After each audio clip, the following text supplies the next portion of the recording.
আসসালামু আলাইকুম। অস্ট্রেলিয়া সিরিজকে কেন্দ্র করে বাংলাদেশের প্র্যাকটিস স্কেজুয়ালে একটা বিষয় যুক্ত করা দরকার, বিশেষ করে ব্যাটসম্যানদের ক্ষেত্রে। সেটা হচ্ছে ডারউইন এবং ম্যাকেতে খুব বেশি হাই বাউন্সি উইকেটে খেলা হবে না, প্রপার ব্যাটিং সারফেসেই খেলা হবে।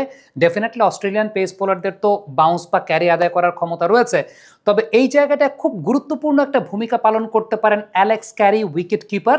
এবং অ্যালেক্স ক্যারি এমন একজন উইকেট কিপার যিনি সত্যি কথা বলতে প্যাট কামিন্স বলেন, হেজেলউড বলেন, বোল্যান্ড বলেন, এই টাইপের বোলারদের বলেও তিনি শর্ট কিপিং করে অভ্যস্ত। এবং স্ট্র্যাটেজি ওয়াইজ বাংলাদেশের ব্যাটসম্যানদেরকে এই শর্ট কিপিংয়ে তিনি ডিস্টার্ব করতেও পারেন এবং সেটা করার পসিবিলিটি খুব ভালো মতো আছে। আমরা লাস্ট অ্যাশেজটাকে যদি একটু পর্যালোচনা করতে চাই, তাহলে সেক্ষেত্রে একটা বিষয় দেখবো যে একই ওভারে সিমিলার ওভারে দেখা যাচ্ছে বোল্যান্ড বোলিং করছেন, একটা বল অ্যালেক্স ক্যারি উইকেট কিপিং করছেন, লং কিপিং। ঠিক পরবর্তী বলতে অ্যালেক্স ক্যারি চলে আসছেন শর্ট কিপিং করার জন্য, এবং তার শর্ট কিপিং এর অ্যাকুরেসিটা আসলে এত ভালো। আপনি যদি তার কিপিং মাস্টার ক্লাস একটু পর্যালোচনা করতে চান, তাহলে একটা খুব ইম্পর্টেন্ট বিষয়টা হচ্ছে তিনি সবসময় একটা নাইস এবং লো পজিশন বিরাজ করে রাখেন, এবং সবচেয়ে ইম্পর্টেন্ট ব্যাপারটা হচ্ছে হাতটাকে অনেক বেশি মাত্রায় খুলে তিনি রাখেন। তার কিপিং বেসিক অনুযায়ী তিনি হাতটাকে অনেক বেশি মাত্রায় খুলে কিপিং করেন, যেটা খুব ইম্পর্টেন্ট, কারণ যত বেশি সারফেস এরিয়া আসলে পাওয়া যায় বলটাকে গ্র্যাব করার জন্য। এই কারণে আপনি খেয়াল করে দেখবেন যে অ্যাশেজ যখন চলেছে ওই সময়টাতে কিছু কিছু বল এই সামনে থেকেই অনেক লাফিয়ে উঠেছে, সেই বলগুলো ক্যারি খুব ভালো মতো ধরতে পেরেছেন। এটার পেছনে অন্যতম বড় কারণটা হচ্ছে তার হাতটাকে তিনি অনেক খুলে উইকেট কিপিংটা করে থাকেন, এবং দ্যাট ইজ ভেরি ইম্পর্টেন্ট। এবং শর্ট কিপিংয়ে যখন তিনি দাঁড়ান, একটা খুব উল্লেখযোগ্য বৈশিষ্ট্যের জায়গা for the young cricketers, young wicket keepers যারা দেখছেন এই মুহূর্তে আমাকে, তাদের জন্য বাম পাটার চাইতে ডান পাটা একটু অল্প একটু পেছনের দিকে রাখেন। বাম পার চাইতে ডান পাটা অল্প একটু পেছনের দিকে রেখে হয়তোবা তিনি একটা ব্যালেন্স নেয়ার চেষ্টা করেন।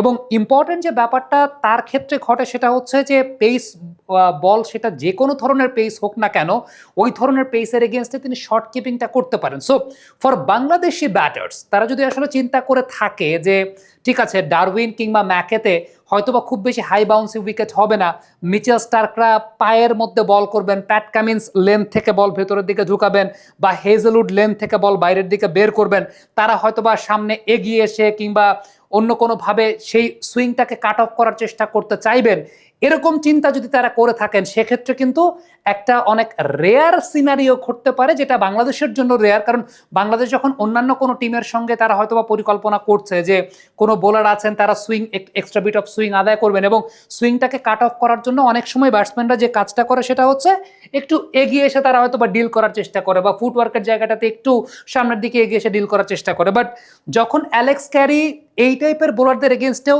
সামনে থেকে উইকেট কিপিং করবেন, ওই সময়গুলোতে কিন্তু ব্যাটসম্যান আসলে দাগের বাইরে যেতে পারবে না, কারণ দাগের বাইরে যাওয়াটা ব্যাটসম্যানের জন্য অনেক রিস্ক ফ্যাক্টর হয়ে দাঁড়ায়। সো বাংলাদেশের প্র্যাকটিস মেথডে এই বিষয়টাও যুক্ত করা খুব জরুরি। সেটা হচ্ছে, সেটা আপনি থ্রোয়ার দিয়ে প্র্যাকটিস করেন কিংবা যাই করেন না কেন, দিস ইজ ভেরি ইম্পর্টেন্ট যে ব্যাটসম্যানরা আলটিমেটলি উইদিন দ্য ক্রিজ থেকে, উইদিন দ্য ব্যাটিং ক্রিজ থেকেও ব্যাটিং প্র্যাকটিসটা করা। কারণ অনেক সময় যেটা হয় যে ব্যাটসম্যানরা সুইংটাকে কাট অফ করার জন্য বা মুভমেন্টটাকে কাট অফ করার জন্য একটু এগিয়ে এসে ব্যাটিং করতে চান। Which is the world-class cable brand? Walton cables, নিরাপদ আগামী সংযোগ। বাট অস্ট্রেলিয়ার এগেনস্টে কিন্তু আপনি ওই লাক্সারির জায়গাটা পাবেন না। আমি জানি যে অ্যালেক্স ক্যারির এই পার্টিকুলার বিষয়টা নিয়ে খুব বেশি আলোচনা হবে না, কিন্তু অ্যালেক্স ক্যারির শর্ট কিপিংটা বাংলাদেশকে ডেফিনেটলি ভোগাতে পারে। হ্যাঁ, আপনি হয়তো বা চিন্তা করতে পারেন যে অ্যালেক্স ক্যারির শর্ট কিপিং পর্যন্ত যাওয়ারই প্রয়োজন হবে না, বা অ্যালেক্স ক্যারির শর্ট কিপিং করতেই হবে না, কারণ স্টার, কামিন্স, হেজেলউড আগেই খেয়ে দিবে বাংলাদেশকে। But to be very honest, wicket কিন্তু আসলে আপনি টিপিক্যাল পার্থ কিংবা সিডনি কাইন্ড অফ উইকেট আসলে না।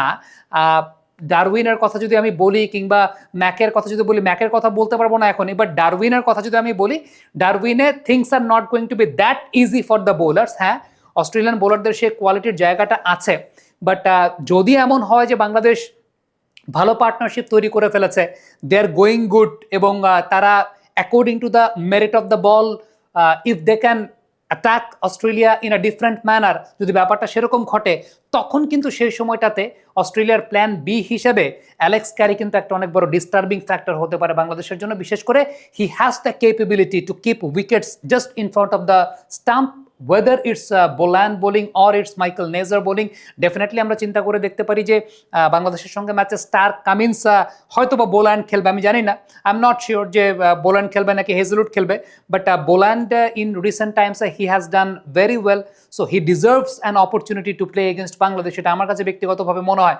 আবার এরকমও চিন্তা করতে পারে যে Hazlewood after coming back from an injury, just giving him ample amount of game time to play against Bangladesh, সেটাও হতে পারে।